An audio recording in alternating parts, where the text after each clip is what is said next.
आगे जाए रे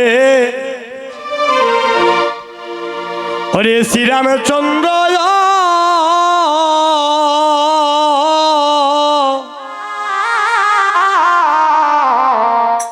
मध्य सीता जाए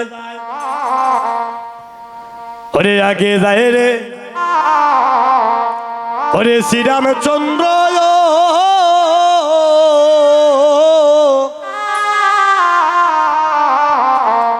मध्य सीता जाए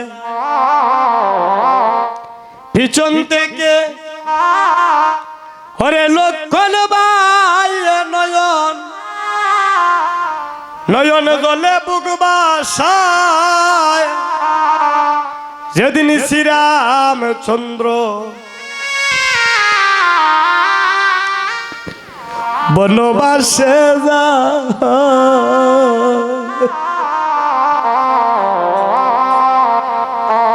ওরে ক্রন্দনেরই রুল পহরিল ওই স্বর্ণপুরী অযোধ্যায় যেদিন শ্রীরামচন্দ্র বনবাসে হরে ক্রন্দনেরই রুল পরিল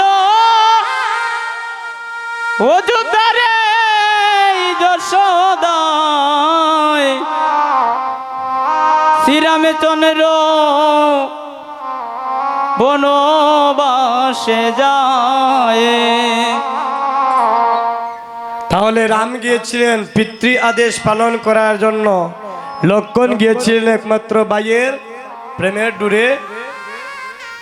এই জগতে ভাই যদি বিপদের মধ্যে পড়ে, ভাই যদি পৃথক থাকে, যদি আলাদাও থাকে, কথা না হয়, আর যদি কোনো ভাই শুনে যে তার ভাই বিপদের মধ্যে পড়েছে, ভাইয়ের জন্য ভাই প্রাণ দিতে ছুটে যায়।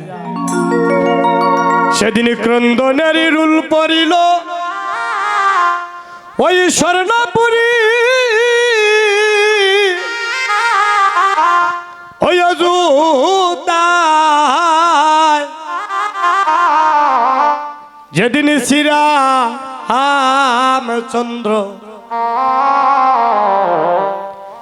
বনবাসে যায়। ও মায়েরা, এ যে ভাইয়ে ভাই রক্তের এমন একটা টান, শাস্ত্রে বললেন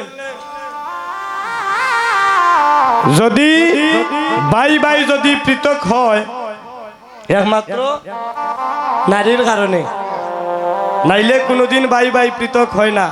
তাইলে আমরা আরেকটা জিনিস আজকে জানলাম যে নারী একজন, রমণী কিন্তু আরেকজন।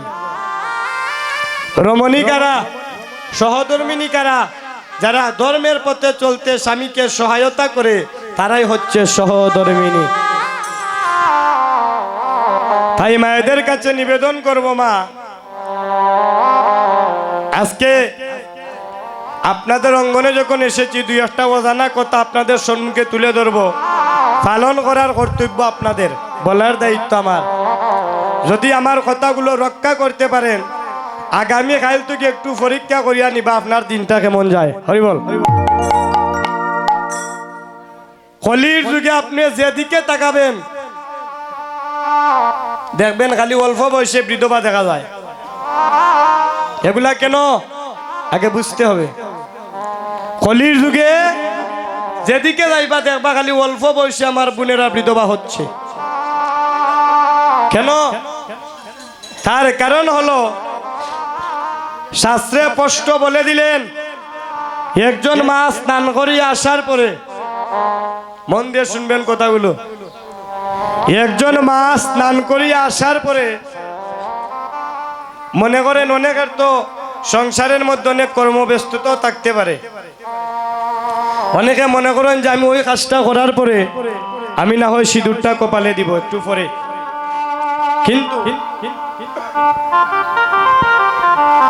মনে করেন ওই সময় সিঁদুর আপনার কপালের মধ্যে নাই, শূন্য ললাট, শূন্য ললাট অবস্থায় যদি আপনার স্বামী আপনার নয়নে নয়ন দিয়ে একবার আপনাকে দর্শন করে, শাস্ত্রে স্পষ্ট বলে দিলেন দর্শন করা মাত্র সাথে সাথে স্বামীর একদিনের পরমায়ু কমে যায়।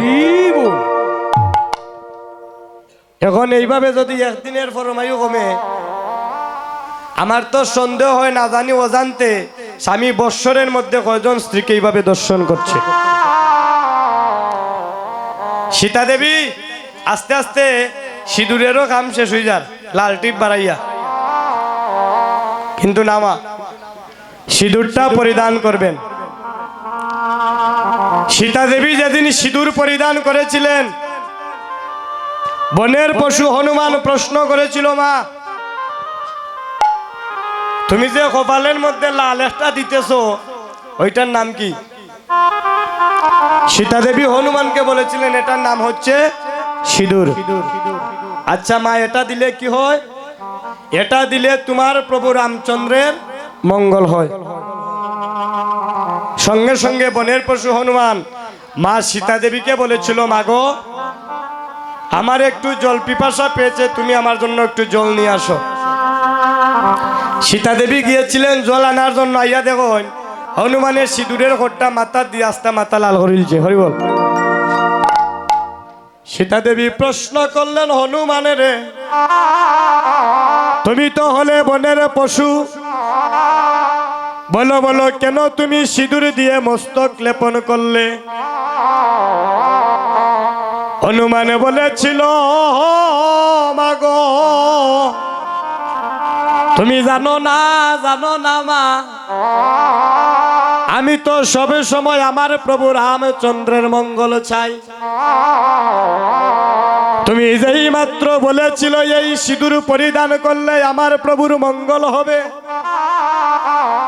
আমি মনে মনে ভাবলাম ছোট একটা ফুটা দিয়া যদি তোমার প্রভুর মঙ্গল হয়, তাইলে আমি যদি সারা ঘরটা মাথা দিলাই মনে হয় আরো বেশি মঙ্গল হইব, হরিবল। সেদিন সীতা দেবী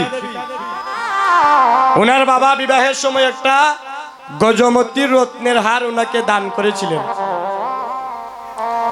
হনুমান কইলা, হনুমান তোমার প্রেম বস্তি দেখে আমি তোমার প্রেমের ডুরে বাধা পড়ে গেলাম। শুনো, আমার বাবা বিবাহের সময় আমার একটা নবরত্নের হার দান করেছিলেন, আমি সন্তুষ্ট হইয়া আজকে আমি তোমাকে সেটা দান করলাম, মণিমুক্তার হার। হনুমান হাতের মধ্যে হাতটা নিয়া নাকের মধ্যে শুকে শুকে দেখে খামড়াইয়া চিবাইয়া একটা একটা করে ফুটি মাটির মধ্যে ফেলে দিচ্ছে। সীতা দেবী বলছে, হনুমান তুই তো বনের পশু, তুই কি বুঝবি এই হারের কত মূল্য? সঙ্গে সঙ্গে হনুমান বলেছিল, মা তুমি যখন হাতটা আমার হাতের মধ্যে দিয়েছিলে, আমি সাবাইয়া কামড়াইয়া শুকে শুকে দেখলাম এই কোটি টাকার মালার মধ্যে আমার রাম নামের কোনো গন্ধ নাই। যে মালার মধ্যে রাম নামের কোনো গন্ধ নাই,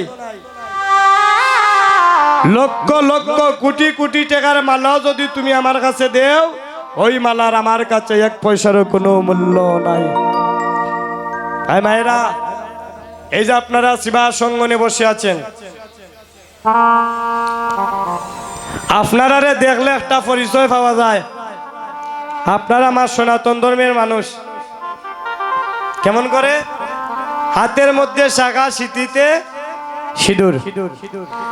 শুধু এই জায়গায় নয় মা, বিশ্ব ব্রহ্মাণ্ডের যে কোনো স্থানে আপনাদেরকে দেখলে একজন মানুষ বুঝতে পারবে সে আমার সনাতন ধর্মের মা। কিন্তু প্রশ্ন হলো, শাস্ত্রে বললেন যারা অবিবাহিত, যাদের বিয়ে হয়নি, তাদেরকে দেখলে পরে চিনার উপায় কিটা? সে যে আমার সনাতন ধর্মের মানুষ। শাস্ত্রে স্পষ্ট বলে দিলেন, নারী হোক বা পুরুষ হোক, কণ্ঠের মধ্যে থাকতে হবে তার তুলসীর মালা। যদি তুলসীর মালা কণ্ঠে থাকে, দর্শন করা মাত্র আমরা বুঝতে পারবো ওই মা আমার সনাতন ধর্মের মা। তাই নিবেদন করব ওই মালাটা একটু কণ্ঠের মধ্যে ধারণ করবেন। বৃন্দা দেবী কৃষ্ণের প্রিয়সী, নম নম তুলসী কৃষ্ণ প্রিয়সী। ভগবান বললেন যে বৃন্দা দেবীরে আপন করিয়া নে, আমিও তার আপন হয়ে যাই। এগুলো আগে বুঝতে হবে। তাইলে মা উত্তম সময় হচ্ছে সন্ধ্যার সময়, ভজনের সময় ভগবানের কাছে গিয়ে মনের দুঃখ প্রকাশ করবেন ভক্তিভাবে, দেখবেন ভগবান আপনার মনের বাসনা পূর্ণ করবেন। আর 2 দিন ডাকার পরে যদি 3 দিনের দিন কইন বলে খালি তো ডাকিয়েও গেলাম, এদিন আর শুনলা না, তার ডাকিয়া লাভ নাই। ভগবানরে ভাবা তো সুজা না গো। ভগবান বললেন যে করে আমার আশ, আমি করি তারে নৈরাশ। তারপরও যদি না ছাড়ে আমার পাশ, আমি করি তার বংশনাশ। তারপরও যদি না ছাড়ে আমার পাশ, আমি হয়ে যাই একদিন আমার ভক্তের চরণের দাসের দাস। তাই ভক্তগণ, এদিকে আজকে শ্রীরাম সখা কানাইকে বলছে, কানাই রে কানাই, বলো বলো তোর মলিন বদনে কেন ভাই? বলে শুনো, আজকে আমার মায়ের কথা ভাই আমার মনে পড়ে গেল। আমি যে অবধি গুষ্ঠে আইলাম রে ভাই দেনু বনে লইয়া, সেই অবধি আমার মা জননী আমার আছে পন্ত চাইয়া। যদি আমারও ভালো মন্দ হবে, তবে সে যশোদা মা আমার প্রাণ ত্যাজিবে। তাই ভাই বিলম্ব করো না, একবার মায়ের কাছে নিয়ে চলো। শ্রীরাম রাগান্বিত ডাক দিচ্ছে, ও কানু,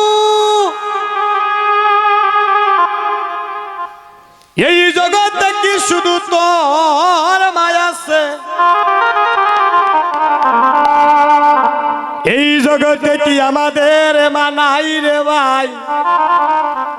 তোমার মা তোমাকে যেমন ভালোবাসে, আমাদের মা আমাদেরকে তেমন ভালোবাসে। হরি বল হরি বল। হয় জানি তোমার মাঝে তোমারে কেমন ভালো পায়, আমরা ভালো করে সকাগণ জানি। শোনো, তুমি যে মায়ের বড়াই করতেছো, তোমার এই মা সামান্য স্বর্ণবনী মাখন ছানার জন্য একদিন বৃন্দাবনে গাছের সাথে তোমারে বাদিয়া বাদিয়া আর তোমার এই মারে তো গুণগান। হরি বল। কানাই বলছে, শ্রীদামে রে, ও শ্রীদামে ভাই, এই জগতে আমি যদি ধরা না দেই, এই জগতে আমাকে ধরার মতো সাধ্য কারো নাই। আমি যে মায়ের কাছে ধরা পড়েছিলাম, তাই তো মা আমায় তার প্রেম ডোরে বেঁধেছিল। কারণ আমি যদি মায়ের কাছে ধরা না দেই, কলির জীব কখনো মায়ের কাছে ধরা পড়বে না। তাই আজকে ডেকে ডেকে বলছে, শ্রীদামে রে, আমি ঘন ঘন বিষম কাঁদছি, আমার মনে হয় আমার মা আমার নাম ধরে ডাকছে। তুমি একবার আদেশ করো, আমরা আপন গৃহে পদার্পণ করব। শ্রীদাম কয়, কানাই, এই শক্তি আমার মধ্যে নাই, তবে তোমার মনের দুঃখের কথা তুমি দাদা বলরামের কাছে গিয়া জানাও। যদি দাদা বলরাম আদেশ করেন, তবেই তোমাকে সঙ্গে নিয়ে আমরা আপন গৃহে পদার্পণ করব। ডাকছে গিয়ে, ও দাদা, ও বলরাম দাদা, মায়ের কি বল? ওরে শূন্য গৃহে, ওই গৃহে কাঁদে ওই আরে ও দাদা, দাদা বলো রাম রে, ওই আমার মায়ে কি বা শূন্য গো, শূন্য গো রেখা দে, ওই আমার আমার মায়ে কিবা শূন্য গরে কাঁদে এ দাদা ও দাদা বলো রাম বলো রাম রে ওই আমার মায়ে কিবা শূন্য গৃহে কাঁদে দাদা গো দাদা আমার মায়ে আমারে পা আমারে ফাটাইয়া বলে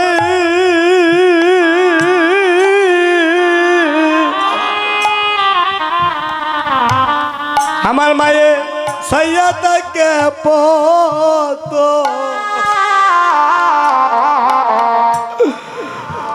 পালে গো ও দাদা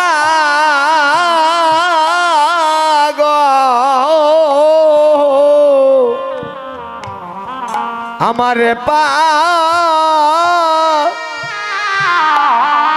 ওরে পাঠাইয়া বনে ও দাদা গো হরি হরি বল।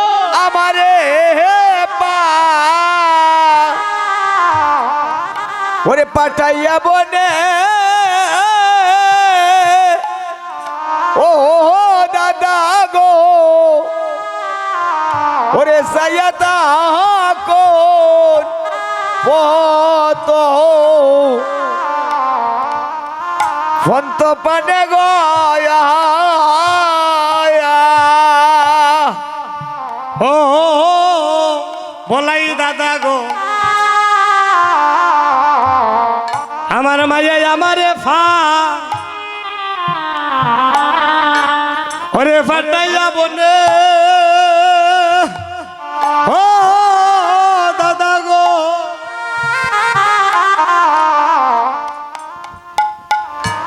আমার মায়ে সাইয়া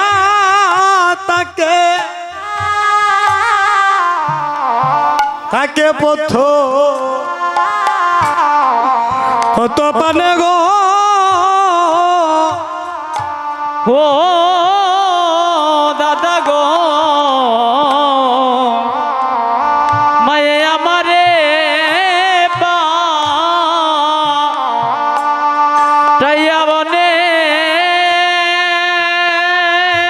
ও দাদা গো আরে ও মায়ে চেয়াতে পন্ত পানে গো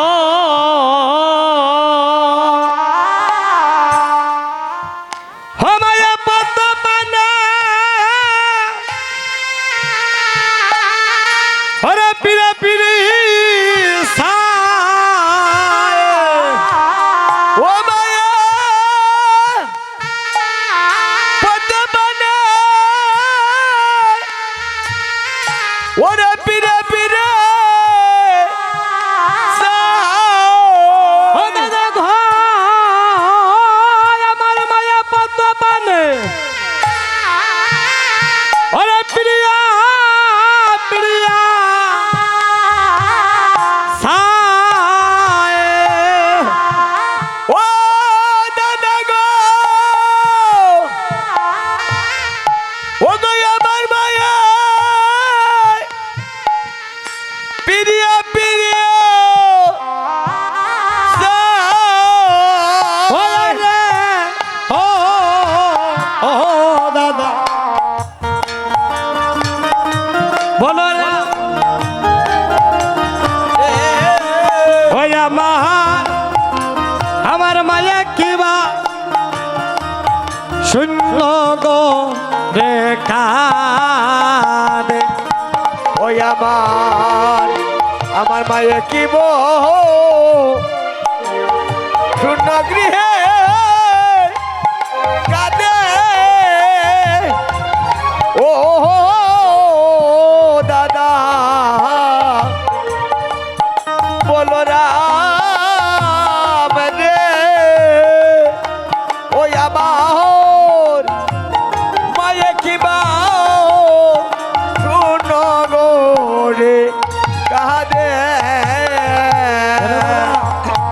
দাদা সাত পাঁচ পুত্র দাহা ও দাদা ভাগ্যবতী মাহব তার রহগ হরিব ও দাদা গো সাত পাঁচ পুত্র জাহান ভাগ্যবতী মা হো তার গো ও দাদা সাত পাঁচ পুত্র দায়া হয় রে ও দাদা গো ও ভাগ্যবতী মাব ও তার রহগ ওই রে সাত পাঁচ পুত্র যায় ভাগ্যবতী মাহ তার গো আমি মায়া এ খেলা কানাই ওই রে হরিব হরিব হরিব হরিব একলা কানা আমি মায়ের এ খেলা কানাই ওই রে আমি মায়ের একলা কানা খেলা কানাই ওই রে একলা কানা আমার খেলা কানাই ওরে একলা কানা আরে আমি মায়ের এ খেলা কানাই হরিব হরিব মায়ের একলা কানা আরে খেলা কানাই একলা কানা ওরে আমি মায়ের এ খেলা কানাই ওরে আমি মায়ের একলা কানা আরে ও দাদা বলরাম হরে মায়া কি বা শূন্য ঘরে কাঁদে বলো রাম রে আমার মায়ে কিবা শূন্য গৃহে কাঁদে সব কিছুতে ভগবানের কৃপা প্রয়োজন ভগবানের কৃপা ছাড়া কোনো কিছুই সম্ভব হয় না আবার খাওয়ার মতো তার সামর্থ্য নাই তার ঘরেও ভগবানের কৃপায় 4টা 5টা সন্তানের জন্ম হয় হে গোবিন্দ তুমি কাউরে দিলায় 10টা সন্তান তার জায়গা সম্পদ নাই আবার কাউরে দিলায় কোটি কোটি টাকার মালিকই বানাইয়া গো এই জগতে তার একটু সন্তান নাই ওরে টাকা পয়সা সবই তুমি তারে দিলায় বেশি করে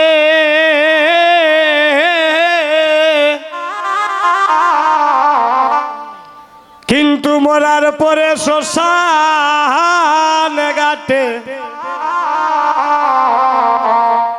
কে নামাইবে থা রে গো কি কেলা কেলি সো ও দয়ালে গো ওয়ারে ও দয়াল তোমার লীলা বুঝা চমৎকার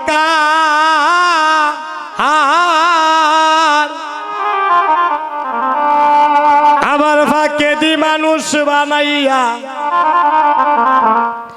এই জগতে তুমি লাগাইলে বাজার গো কি কেলা কেলিছো ও দয়াল গো হইয়া রে ও দয়াল তোমার লীলা চমৎকার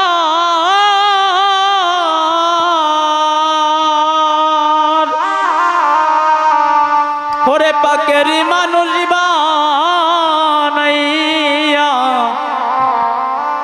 তুমি বসাইলাই বাজার গো ও কি কেলা কেলিছ দয়ালে গো হে গোবিন্দ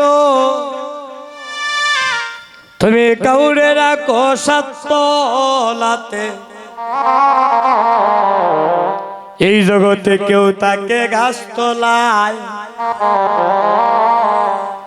আবার কাউরে কাবাও দুধে বাতে গো দয়াল, কেউ আবার 7 দিন না খায়। তুমি কাউরে হাসাও কাউরে কাঁদাও, এই জগৎ মাঝারে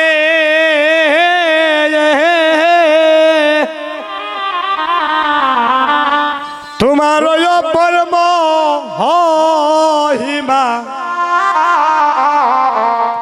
এই জগতে কেউ বুঝিতে না পারে এ গো।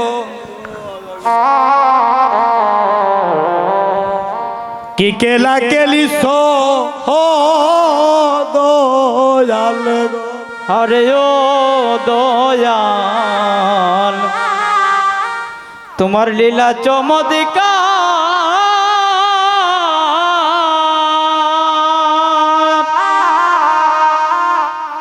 ওরে পাকেরি মানুষ বানাইয়া তুমি বসাইলাই বাজার গো।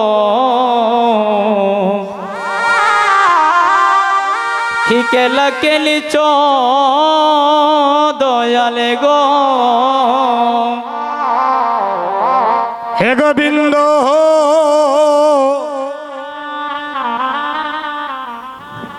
আবার কাউরে কান্দাও গো তুমি, তার মা বাবা কারিয়া নিয়া, আবার কাউরে কান্দাও তুমি, তার কুলের সন্তান কারিয়া নিয়া, আবার কাউরে করো জন্মে দুঃখী, তার স্বামী কেড়ে নিয়া,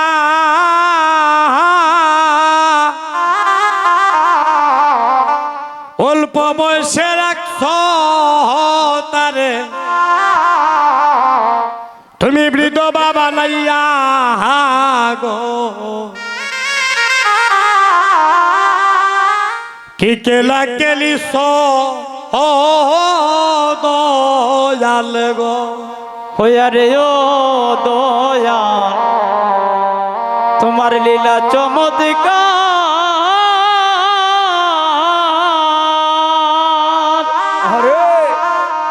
ওরে পাকেরি মানুষ বানাইয়া